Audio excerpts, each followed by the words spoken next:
Welcome all, my dear friends. Let us enter into another significant arena of the world of patents that is known as patent drafting.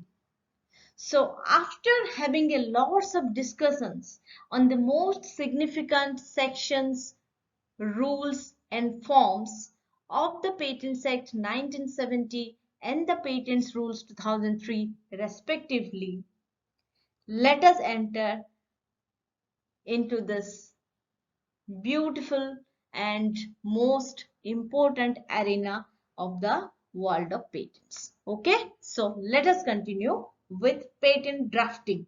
Fine.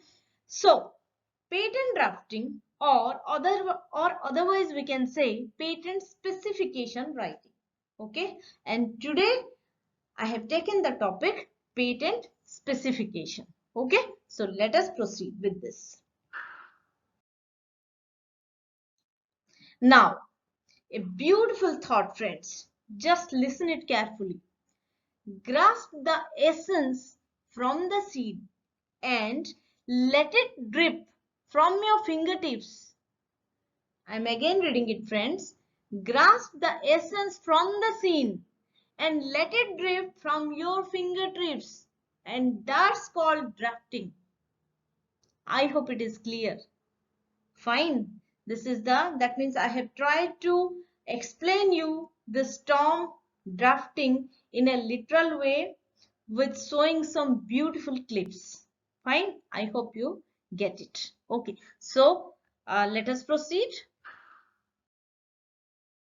Now we will have a comparison because whenever we say what is a draft, normally we go to its literal meaning. Fine. So first of all, we will go to the literal meaning of a draft. Fine. Okay. We can say that a draft is a preliminary version of a piece of writing. Fine. Or it is or we can say a draft is a written order to pay a specified sum. Fine. So this is the normal and literal meaning of draft. Now we will go towards what is a patent draft. Fine. Because this is the demand of our legal world or the world of patents. Fine. Okay. Let us see. A patent draft is a technical document presented in a legal format that has two primary functions. Fine. Number one is to establish novelty, and point number two is to establish inventive step or non-obviousness of an invention. Fine.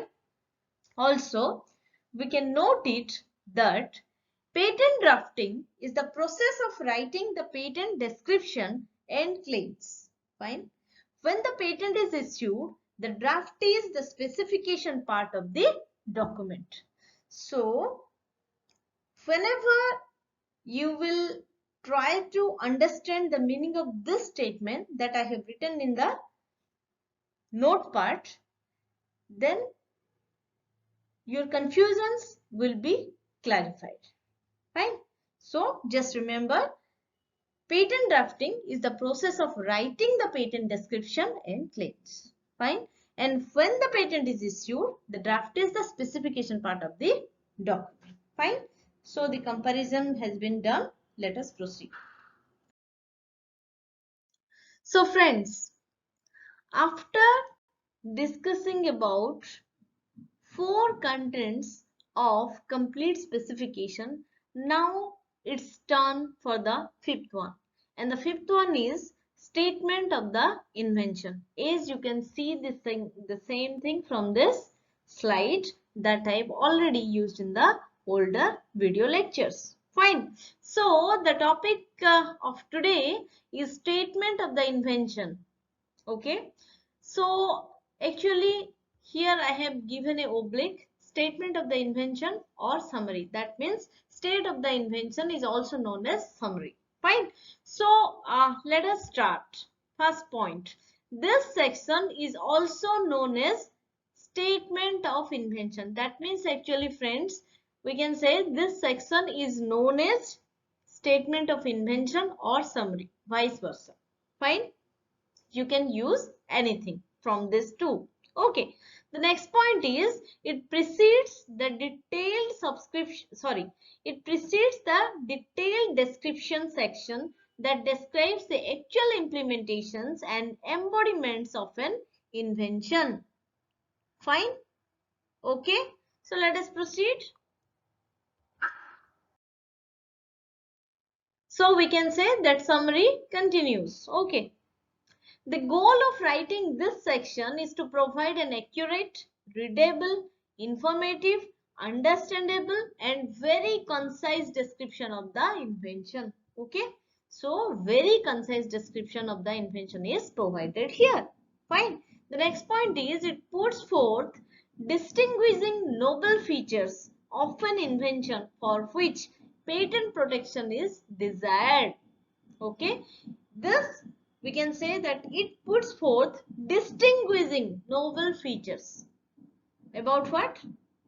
About an invention or of an invention for which the protection is needed or desired. Fine. This slide also we can see that summary continues. Okay. So the point is it provides, that means the summary provides the essence of the entire inventive subject matter. Fine. The entire inventive subject matter, it has an essence and this is provided in this section. Fine. Now, it includes a description of the broadest possible protection that can be accorded to the invention. So, the key term here is broadest possible protection. Fine. The next point. One possible method of writing the summary is to provide a readable, non-legal form of the broadest independent claim. Just remember this thing, friends. One possible method of writing the summary is to provide a readable, non-legal form. That means not legal. Of the broadest independent claim. Just remember this. Fine. Now, few best practices of summary. Okay. So, number one, statement of the invention should aim at stating the exact nature, operation and purpose of the invention that would be of assistance in understanding the patent in future patent searches. That means exactness and accuracy is needed here. Fine. The next point. The section should avoid labeling anything as the invention, including the title of the section itself. Okay. So, this section always tries to avoid the writing such as the invention. Fine.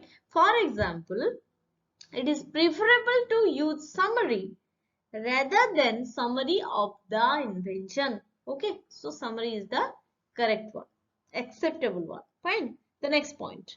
This section should not recite advantages and limiting objectives of the invention or any other matter that might limit the scope of the invention. Fine. This section should not recite. That means it should not recite the advantages and limiting objectives of the invention or any other matter that might. Why it should not recite these things? That by reciting these things, it may limit the scope of the invention which is not at all desired. Fine. Next, few best practices of summary is still continuing. Okay. So the point is the statement should not include any legal or claim language. This also you remember, the statement should not include any legal or claim language. Fine. The next point. Statement of the invention should be broad enough such that alternative embodiments and implementations for the same or more elements are possible for the invention. That means the arena should be broader.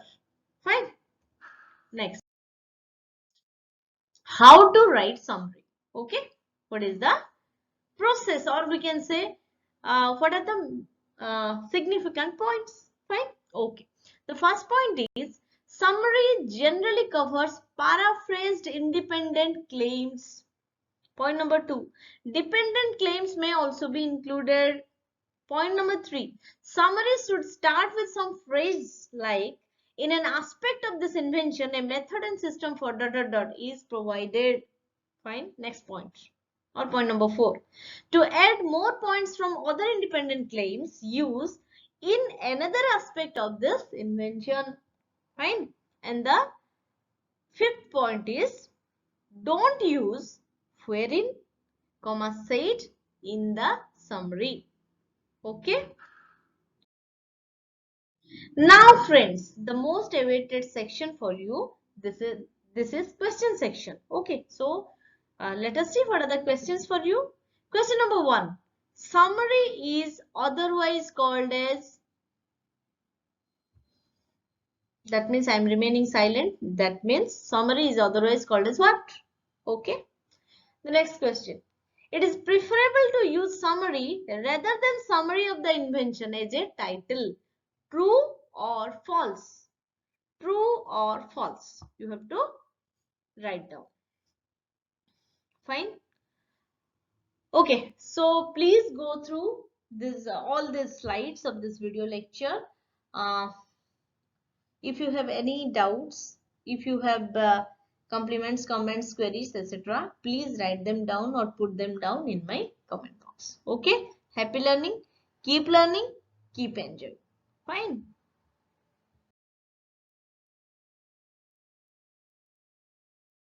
So friends, enrich your brain cell with proper food and proper knowledge.